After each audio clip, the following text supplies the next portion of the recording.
Salut les KT, j'espère que vous allez bien. On se retrouve pour parler de Boruto avec le chapitre 56 avec cette review XXL. Ce chapitre était vraiment extraordinaire avec notamment beaucoup de révélations, notamment sur Amado, Code et plein d'autres. Bien, il est temps d'aborder différents points de ce chapitre. On va commencer par le premier. Le premier point, il va concerner tout simplement les soins de Kawaki par Amado. On retrouve donc un Kawaki qui a été mis en forme. On peut notamment voir que Sumire a préparé une seringue, évidemment, qui a été faite par Amado. Donc, évidemment, ça paraît un peu suspect. Quel produit s'y trouve dans cette seringue qui va être administré dans le bras de Kawaki ? Car je rappelle qu'il ne faut pas faire totalement confiance à Amado, car je rappelle dans le chapitre 55, il ne s'inquiétait que pour Kawaki, mais s'en foutait de Naruto, Sasuke, Boruto.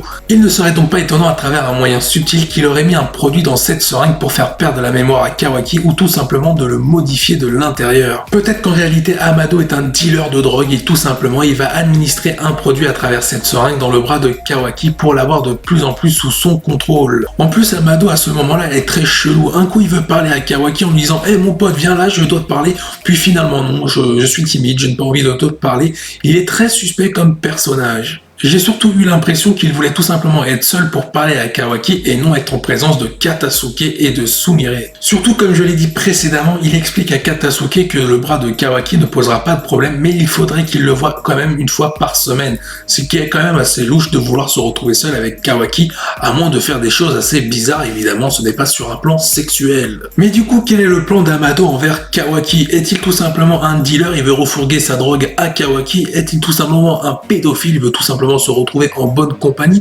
ou tout simplement un manipulateur pour assouvir ses plans? Amado est-il vraiment un allié pour Konoha ou tout simplement un bel enculé comme on dirait dans le jargon pour le village? Je vous invite d'ailleurs à regarder le coup d'Amado au niveau de ses vêtements, c'est-à-dire juste en dessous, évidemment il n'a pas montré son caleçon, je vous rassure, mais on y voit tout simplement une certaine chaîne comme s'il avait été assemblé de son corps à sa tête et si Amado n'était pas un cyborg. Peut-être que ses ambitions c'est de manipuler Kawaki afin de faire assouvir son idéologie de technologie, ce qui expliquerait pourquoi Kawaki affronte Boruto dans la première scène du manga Boruto. À ce moment-là, Kawaki représente la technologie face à un Boruto qui lui représente les ninjas, notamment grâce à ses convictions léguées par Sasuke Uchiwa, tout simplement l'homme au Sharingan qui a perdu un œil, un bras et peut-être même une couille. Il est temps de parler du personnage de Sumire qui est évidemment amoureuse de Boruto et ça a été confirmé dans le chapitre 56 si tu ne l'avais pas encore deviné. Donc Boruto poutrera-t-il Sarada ou Sumire? Telle est la question.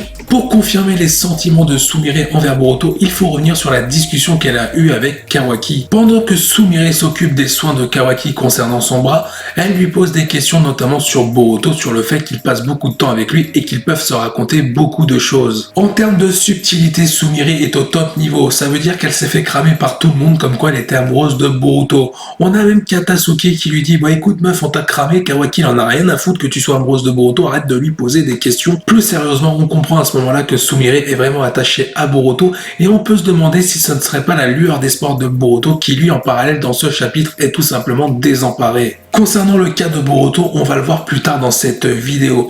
Mais pour revenir à Sumire, pour moi ce serait symbolique qu'elle soit tout simplement la dernière once de lumière pour Boruto qui lui permette de s'accrocher à quelque chose dans la vie. Souvenez-vous, dans l'anime, Sumire avait été sauvée des ténèbres par Boruto car celle-ci était emprisonnée par son passé à cause de son père avec le projet Denzo. Comme je l'ai dit précédemment, ce serait assez symbolique concernant le développement de la relation entre Sumire et Boruto. Mais évidemment, rien ne garantit que Boruto finira avec Sumire car Boruto va devoir choisir soit une nuit sauvage avec Sumire et le Nue ou tout simplement une nuit caractérielle avec le Sharingan de Sarada. Dur choix. Il est temps de parler du personnage de Boruto qu'on retrouve dans ce chapitre 56 tout simplement sur la falaise des Hokage et notamment sur la tête de Naruto. On l'a appris durant ce chapitre 56, Boruto n'est plus un ninja de façon temporaire. Il a été suspendu de mission le temps qu'ils aient trouvé une solution pour le séparer de Momoshiki à l'intérieur de lui. Imaginez un peu un Boruto en mission, surtout avec Konohamaru. Boruto tout simplement laisse place à Momoshiki.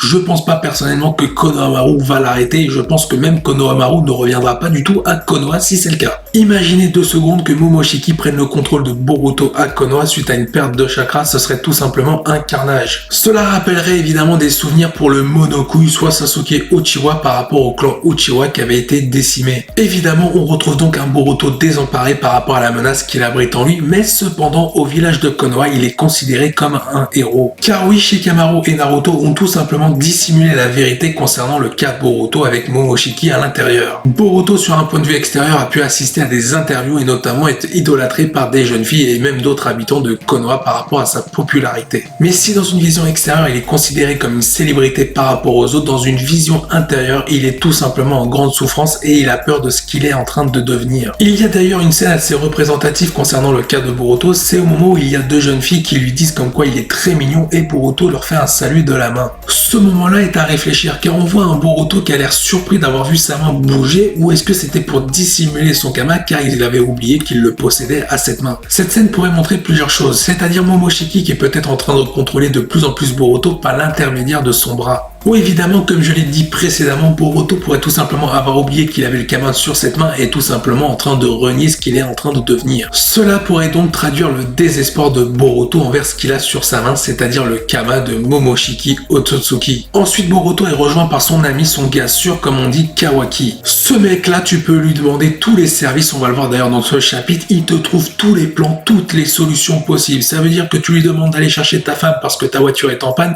il la ramène mais avec 3 gosses qui ne sont pas les tiens mais les siens. Comme quoi même en entretien il sait tout faire. Boruto étant en confiance avec Kawaki, il se confie notamment par rapport à son désarroi concernant le kama. Boruto a même une sorte de vision où il voit Momoshiki avec ses vêtements, ce qui traduit la peur qu'il a de devenir un Otsutsuki. Et là Kawaki, qui est plutôt quelqu'un de rassurant, va tout simplement raconter une superbe histoire à Boruto, celle des expériences de Jigen, qui est l'ami ce Kawaki. Kawaki raconte à Boruto que Jigen faisait plusieurs expériences sur les enfants, notamment concernant l'injection du kama. Tous les enfants incompatibles avec le kama étaient condamnés à mourir, il n'y a eu que 2 survivants, c'est-à-dire Kawaki et le fameux Code. Kawaki explique que lui il a hérité du kama noir et Code du kama blanc, mais il était bel et bien compatible avec le kama, cependant il le considère comme raté, tout comme Ishiki, car celui-ci ne lui permettait pas d'être un réceptacle d'un Otsutsuki. Évidemment, pour une histoire de couleur, Code était tout simplement jaloux de Kawaki car celui-ci a hérité du noir alors que lui du blanc. L'histoire est bien plus complexe. En réalité, Code, qui avait ce désir de devenir un réceptacle, n'a pas pu le devenir avec ce kama blanc, alors que Kawaki, lui qui ne voulait pas du tout le devenir, a hérité du kama noir qui lui permettait de le devenir.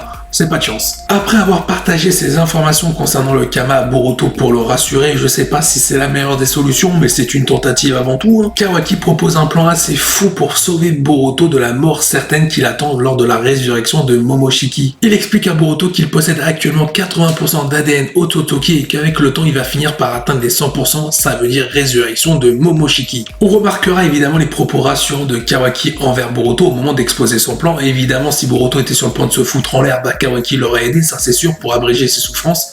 Kawaki est un ami. Du coup, Kawaki suppose à Boruto que vu qu'il a 80% d'ADN Otsutsuki, peut-être qu'il peut utiliser les caractéristiques ou les pouvoirs de Momoshiki et pourquoi pas la technique du kama. Alors là, idée de génie concernant Kawaki, il propose à Boruto, s'il maîtrise cette technique du kama, d'implanter son propre kama sur un autre mec. En gros, pour faire court, Kawaki propose à Boruto de buter quelqu'un d'autre à travers son kama au moment de la résurrection de Momoshiki. Boruto pourra ressusciter sur la personne à qui il a posé le kama. Personnellement, à ce moment-là, je me pose des questions si mon pote il a pas fait 10 ans de prison auparavant. Mais Kawaki rassure Boruto en lui disant écoute, si tu veux rendre service au monde, tout simplement implante ton kama, pourquoi pas sur le personnage de Code. Il est vrai que la solution de Kawaki est plutôt intéressante, même si elle est un peu farfelue, voire même folle. Il est vrai que si Boruto parvenait à maîtriser son kama, il pourrait l'implanter sur Code et ce qui pourrait résoudre la menace Code parce que Code serait donc vaincu et Boruto pourrait donc se réincarner, même si d'un côté Momoshiki finirait par ressusciter également. Ce plan de Kawaki pourrait faire un double jeu, éliminer la menace de Code et sauver la vie de Boruto. Et il y a une théorie qui m'est venue. Imaginez Boruto essaie vraiment d'implanter son kama sur quelqu'un, par exemple Kawaki, mais malheureusement cela échoue et c'est le kama de Momoshiki qui finit par se réveiller. Imaginez lors de cette expérience de Boruto envers Kawaki concernant le kama, que le kama lui-même se divise en deux, 50% de Momoshiki dans Kawaki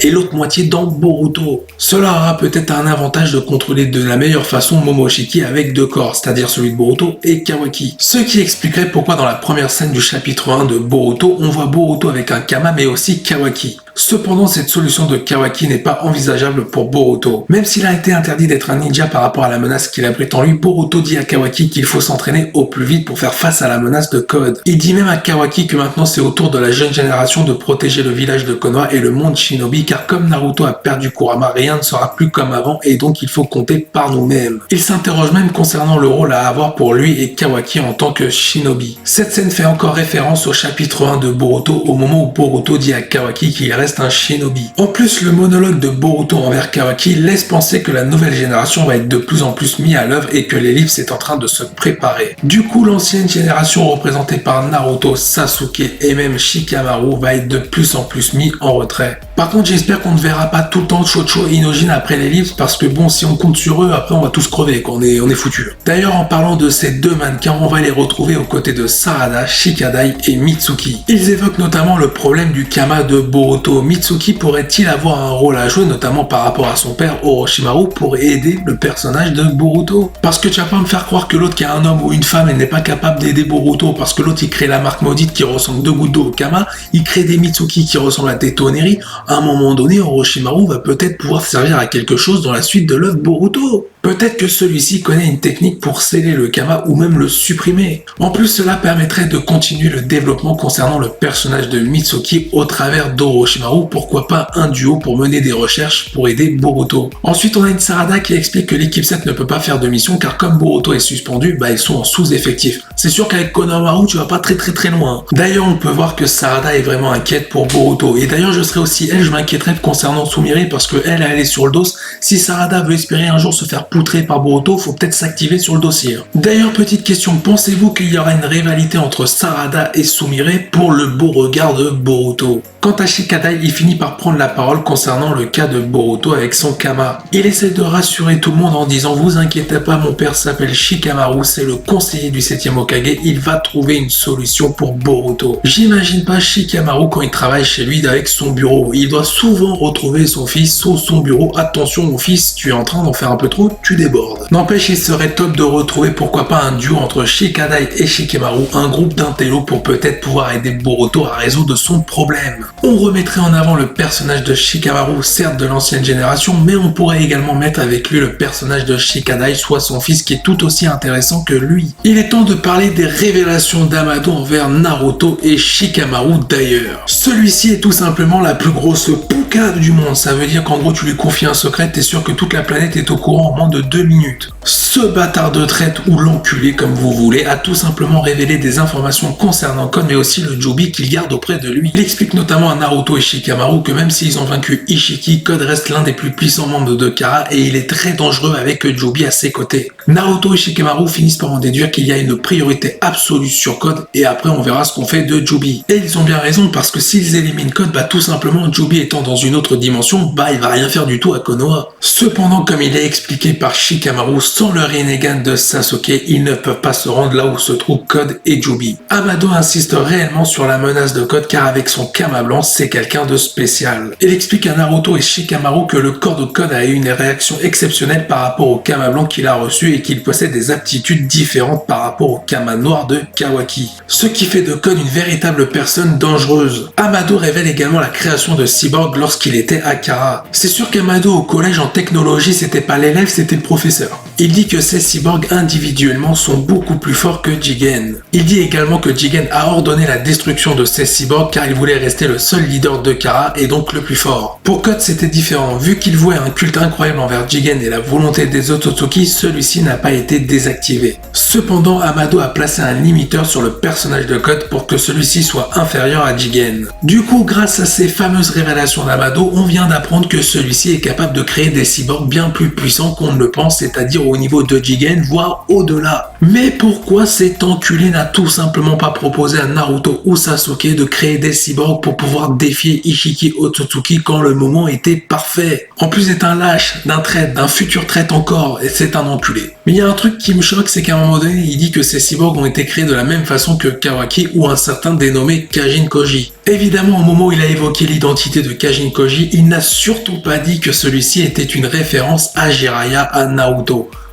Espèce d'enfoiré, va. Évidemment, ces révélations d'Amado ont pour but de cacher les plus gros secrets qu'il a en lui. Mais revenons 2 minutes sur le cas Kajin Koji. Si admettons tous les cyborgs ont été créés de la même façon, ça veut dire à partir d'un corps et modifié en outil ninja, ça voudrait dire que Kajin Koji, c'est le corps de Jiraiya modifié. Donc là, t'es en train de me faire comprendre peu à peu que Kajin Koji est bel et bien Jiraiya qui a survécu lorsqu'il a été achevé entre guillemets par Pain et qu'il a été tout simplement modifié avec un lavage de cerveau pour servir Amado. En plus, les références par rapport aux modifications de corps grâce aux outils ninja, notamment avec Ao et Kawaki, pourraient tout simplement penser que Jiraiya a bel et bien été modifié. En gros, tu viens de nous dire que la plus belle mort qui a eu lieu dans Naruto Shippuden, ça veut dire Jiraiya. Bah finalement le mec a survécu.